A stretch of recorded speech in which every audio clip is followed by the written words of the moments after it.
Hello, friends. My name is Andrew Watt, and today I wanted to talk a little bit about the upcoming Mercury Cazimi. The Cazimi is occurring on July 1st at 12:57 a.m. Eastern Daylight Time. That means that if you're on New York time or on East Coast US time, this is the time that it's occurring around 1 o'clock in the morning. Now, it lasts for a little bit of time. If I go ahead a few minutes, you can see that Mercury doesn't shift to 10 minutes until 1:26 a.m. So there's a chunk of time, nearly a half an hour at 1 in the morning around this if you live on East Coast time, and you can figure out what time this is in your own time zone. Coming back to that 12:57 a.m. time,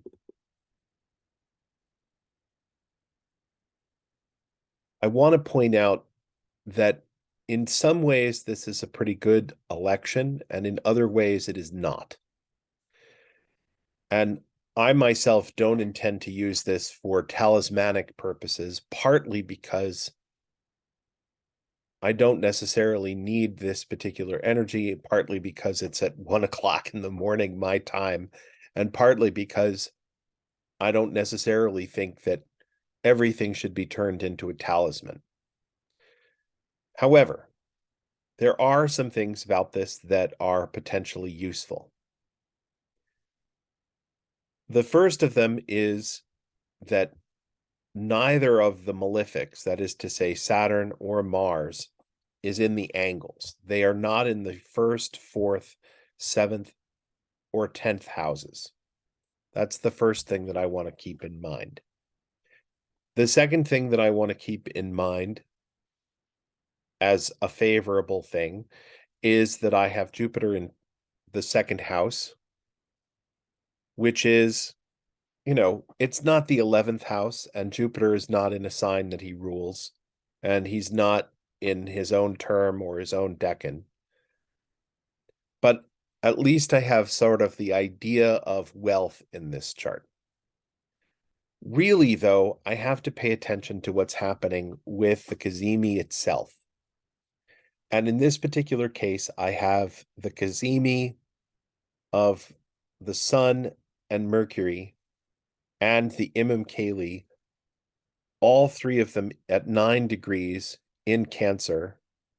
And if you look down here, you can see that they're in the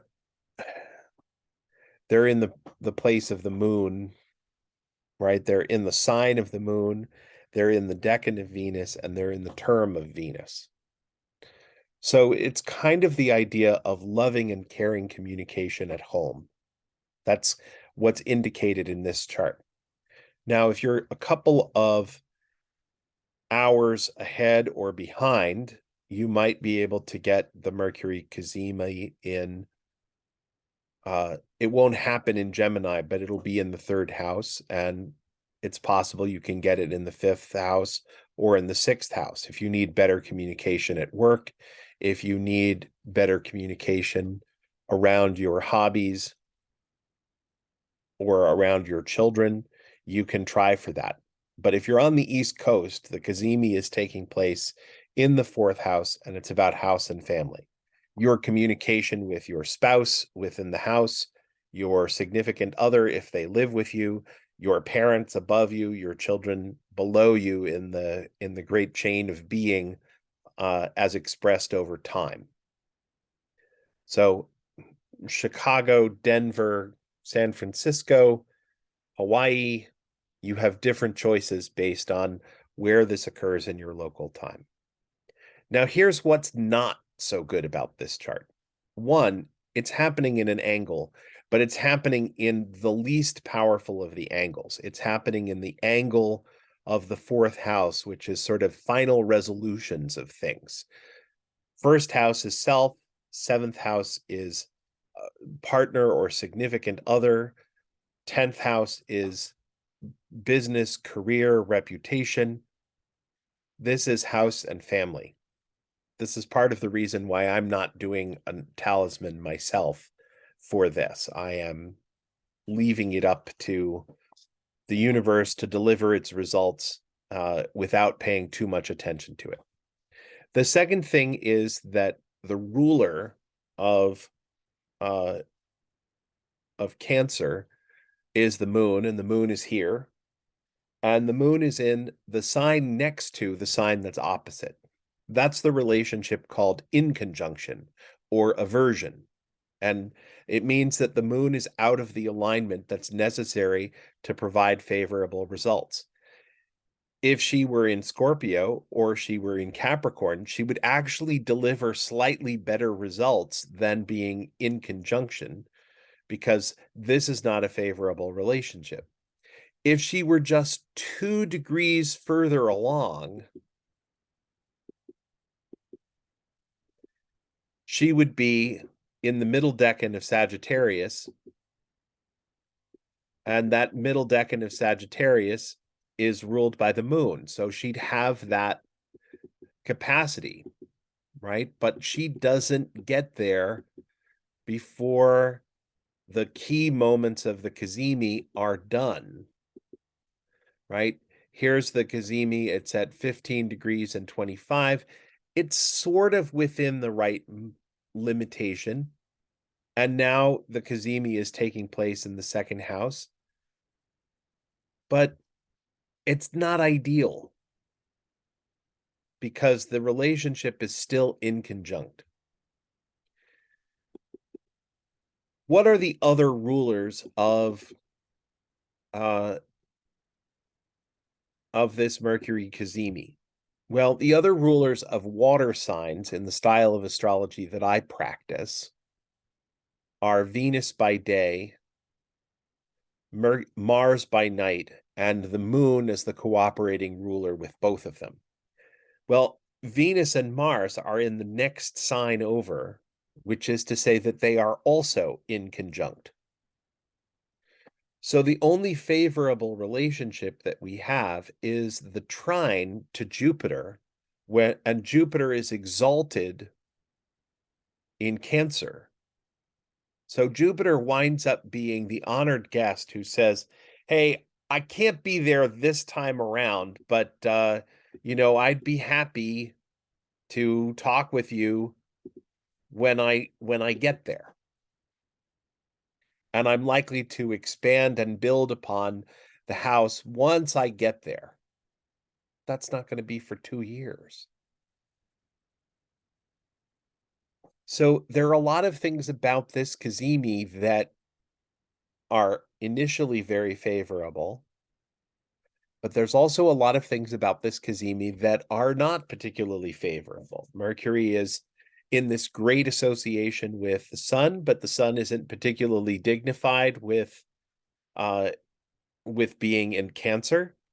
The moon is not in a position to support, neither are Venus, Mars, or the moon. We're sort of left with this half-assed connection to Jupiter, who's sort of calling into the birthday party from a different party down the road and saying, hey, wish I could be there. I can't be there right now, but have a great time and enjoy yourselves. It's not a deep or strong connection, even though they are connected by degrees.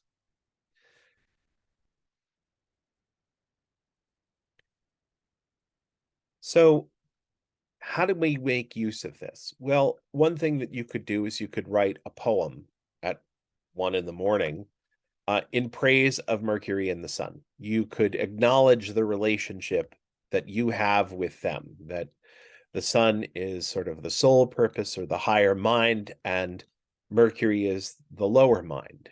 You could plan on having a heart-to-heart talk with your partner, or light some candles in the living room and talk as a family in the dark and in flickering candlelight, and have a moment of celebration.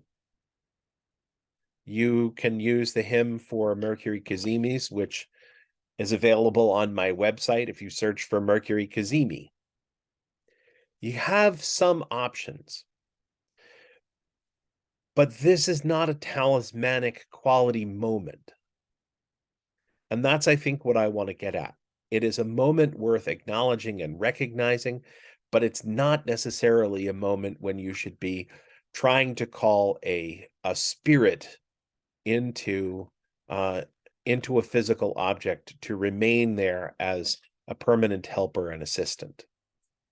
And I hope that this comes across clearly and becomes an important piece of your understanding of the practice, that not everything has to be a talisman, but there are numerous moments that are worth celebrating and acknowledging as they pass. And that's part of the thing that informs my own poetic practice. I would also say that a poem or a drawing or a painting doesn't have to be a talisman in order for it to carry the nuance of the moment and celebrate and commemorate the time. In a sense, the poem or the art that we create at these moments may not be specifically talismanic quality, but the rituals that we perform at moments like this have the capacity to help us become more talismanic, help us to become more magical. I hope that's a little bit of insight into the practice. Thanks for watching. And I want to thank my Patreons who have both encouraged me in this process to create these videos and have supported me for more than a year with actual funding so that I get to do things like this. Again, thank you for watching.